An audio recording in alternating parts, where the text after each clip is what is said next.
Hey everyone, how you all doing? So today I'm going to be reviewing 5 more of my favourite movies. So you remember a while ago I did a video where I reviewed 5 of my favourite films, and I've got another 5 here that I want to review and give my recommendation to you guys. So yeah, if you didn't see that first video I did a while back, go check that out. But yeah, today I've got another 5 films I want to do a review on. Some other 5 favourite films I absolutely love. So yeah, let's get started and let's see what I've got in store for you. So, the first film I've got is one I just watched earlier this week, actually. I've seen it many times over the last 10 years or so, and it's definitely one of my favourite ones, one of my favourite comedy films, and it's called Paul, and quite frankly, this movie is absolutely hilarious. It really, really is. It's one of those films where whenever I'm having a hard time or I just need a giggle and need cheering up, I always go to this film, and it always does, because I've had a hard time lately with it being January. The January blues have been hitting, and just a few other things have been going on in my life, so I went and watched this the other day, and it put a smile back on my face. I was all cheerful and giggly, and since I watched it last week, I've been going back and watching like all of my favourite clips. I just can't stop watching my favourite clips because it's just so funny. But yeah, so basically what it's about is it's about these 2 guys here, Simon Pegg and Nick Frost. They actually wrote this as well, these two, and they're both featuring it. And basically they're huge comic book nerds, and the British guys, huge comic book nerds, and they've come over to America to attend a Comic-Con because they're absolutely obsessed with Comic-Con, and they're obsessed with like UFOs and all that kind of stuff and outer space. And basically they go on a road trip in America along, like, the roads where there's not many traffic anymore, the roads that aren't really used anymore. So basically they go on a road trip, and basically they're visiting America's most UFO hotspots, basically. And whilst they go along, they basically come across Paul, who is an alien, and basically Paul needs help getting back home, and he asks so the guys' names in this film are Graham and Clive. Simon Pegg plays Graham, and Clive is played by Nick Frost. And basically Paul says to these guys, look, I need your help, I need to get back home, will you help me? And obviously they're a bit, well, you're an alien, aren't you going to hurt us? And Paul's like, no, look, just trust me, you've got to trust me here, and please just help me get home, and I'll promise we'll get through this safely. So they agree to help him, and basically it's a comedy adventure, basically. And whilst they help Paul, they learn more about Paul, like who he is, where he's from, why he's here, and all that, and they meet some new friends along the way, and it's just absolutely hilarious. It's a hilarious film. Like I said, if you're needing something funny to watch, you need to put a smile back on your face, I just need cheering up, watch this, because like I said, it really makes me laugh a lot every time I watch it. But yeah, it's a great film. Like I said, Nick Frost and Simon Pegg wrote this, and they wrote other stuff like Hot Fuzz and Shaun of the Dead as well. So yeah, this is if you're into that kind of stuff, you haven't seen Paul yet, watch this, it's brilliant. So yeah, Simon Pegg and Nick Frost. It also has Jason Bateman in it, Kristen Wiig, Bill Hader, Sigourney Weaver, and Paul is played by Seth Rogen. I think it's motion capture he's done. But yeah, like I said, really funny film. Highly recommend it. So yeah, give this one a watch if you need a comedy film. It's amazing and so funny.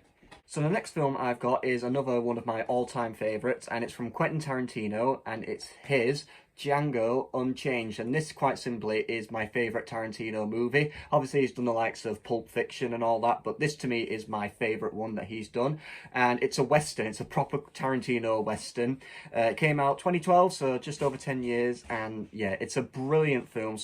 And it features Jamie Foxx, Christoph Waltz, Leonardo DiCaprio, Kerry Washington, and Samuel L. Jackson. All these actors give outstanding performances in this film. Christoph Waltz won an Oscar for this movie, and he really deserved it. He was amazing in this film, and Tarantino won Best Original Screenplay.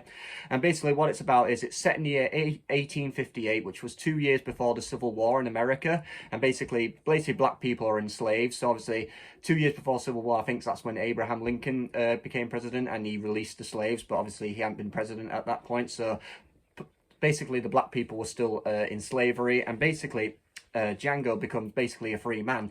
Christoph Waltz basically makes him a free man, and they team up and become bounty hunters together. And Christoph Waltz helps Django to basically find his wife, because his wife's obviously been taken as well into slavery. So, and they become and basically, I don't want to say too much because obviously I don't want to spoil too much, but basically Django becomes a bounty hunter with Christoph Waltz, because that's who Christoph Waltz's character is. He's a bounty hunter.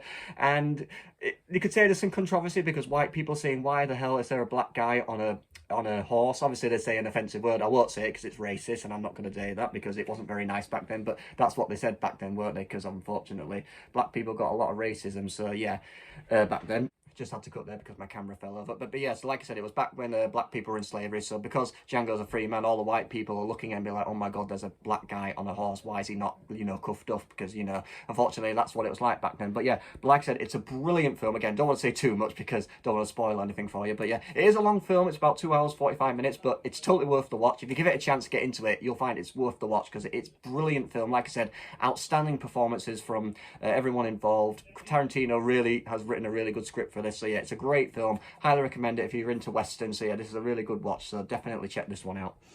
So the next one I've got here, which I think I'm going to watch tonight actually, because I haven't seen it for a long time, but I know what it's all about, and it's called Double Jeopardy, and it features Tommy Lee Jones and Ashley Judge, and it came out 1999, I think, so late 90s. So basically what it's about is there's this woman who Ashley Judge plays, and basically she gets sent to prison because she's accused of murdering her husband. But when she suspects that actually her husband might actually still be alive, obviously she's a bit pissed off because she thinks, well, I think he's alive, so I shouldn't be in prison. But obviously there's no evidence to prove that he is alive because everyone thinks he's dead and they think that she murdered him. But basically she learns about double jeopardy, in which basically the law states that you can't be convicted of the same crime twice. So she's been convicted of murdering her husband. So when she learns that actually, if she does her time in prison and if her husband is alive, she can find him and kill him and she won't get into trouble because she's already been convicted of murdering her husband. So she could shoot her in front of loads of people, but because she's already been convicted of that crime, there's nothing anyone can do. And that's what double jeopardy is all about, you know, the fact that, you know, she's committed a crime, she can't be convicted twice of it. So yeah, so the question is her husband alive still? And if he is alive, can she find him and hunt him down? So yeah, so that's what this is all about. And Tommy Lee Jones plays her parole officer, I should say. So yeah, like I said, I haven't seen it in a long time, so I need to rewatch it. Again, I'm going to maybe watch it tonight. But like I said, the gist of it is she gets sent to prison and believes that her husband might actually still be alive. And if he is still alive, well, there's the double jeopardy thing in which that if he is still alive, she can find him, kill him, won't get sent to prison because she's already been convicted of that crime. So yeah, so the question is he alive? And if he is alive, well, can she kill him? So yeah, I hope I'm not boring too much. Like I said, I don't want to spoil anything for anyone who's not seen this. But yeah, it's a really good film. Check this one out. It's a really good one. So the next one I have is from, I think, 2015, and it's classed as a comedy, this, which I can understand why. It's quite, I'd say, is it dark comedy or something? But yeah, it's a real fun film, and it's The Martian with Matt Damon, and yeah, it's an hilarious film, this, like I said. It's drama and comedy, I'd say, drama comedy, but yeah. So basically what this one's about, it's about Matt Damon, who is basically, he works for NASA, basically, he's an astronaut, all that stuff, and basically he's been on a big expedition experiment thing on Mars with a few other people, and basically he gets left behind on Mars because people think, his team basically think he's died and they leave him behind, but it actually turns out he's alive, and it's a case of like, well, it's going to be a long time before anyone's going to be able to come back to Mars and get him, and it's a case of like, how is he going to survive? And basically it's about his life on Mars and how he basically what he has to do to survive, and then it's a case of like people down on Earth learning that he's still alive and basically communicating with him and trying to find a way to get him back home. So yeah, it's a real funny film. Like I said, Matt Damon gives a really good performance in this film. I think he was nominated for an Oscar. So yeah, and it's directed by Ridley Scott, who's a really good filmmaker. So yeah, it's a really good film, so definitely check this one out. So that's a good one.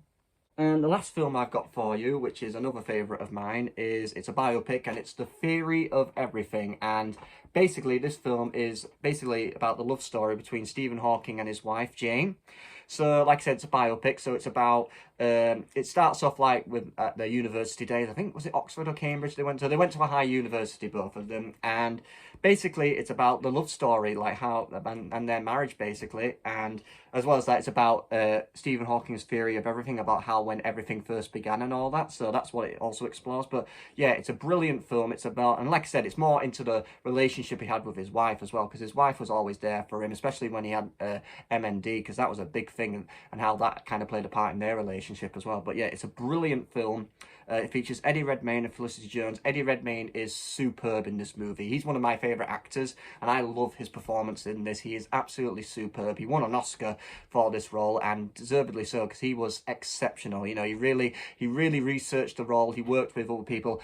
I think he said he worked with a dancer to really help like get into the physicality and like the movement, because, you know, I know that as Stephen Hawking, there was time where he wouldn't be talking much, but he still got to use his body language to kind of, you know, bring the character. And I know that was a case where Hawking still didn't move at all, but you know, he still had to work on his facial expressions and all that, because he still made a few facial, and yeah, he gives a brilliant performance. Like I said, well-deserved Oscar win for Eddie Redmayne. But yeah, like I said, if you're into Stephen Hawking and haven't seen his biopic film, watch this one. It's a really good one. So yeah. So yeah, they're all the films I got for you. So just to recap on what we've got. So we've got Paul, really funny film. Simon Pegg and Nick Frost in it. They also wrote it. Like I said, if you need something to cheer you up, watch this one. It's a really good giggle. We've got Django Unchained, a proper Quentin Tarantino western. So if you're into westerns and you haven't seen this one, give this one a watch. It's brilliant. Double Jeopardy, again, a real thriller type one and murder one. So yeah, if you're into stuff like that, this is definitely one for you. We've got The Martian. Drama comedy, if you're into that sort of stuff, this is a good one. And also The Theory of Everything, if you love your biopics. So yeah, those are 5 great films that I absolutely love. So yeah, and hopefully I will do another one of these very soon. But yeah, hope you all enjoyed. Let me know if you've seen any of these films and tell me what you think about them. And yeah, thanks everyone. Appreciate all the support. I'll hopefully make more videos soon. So yeah, thanks for watching. I'll see you all soon.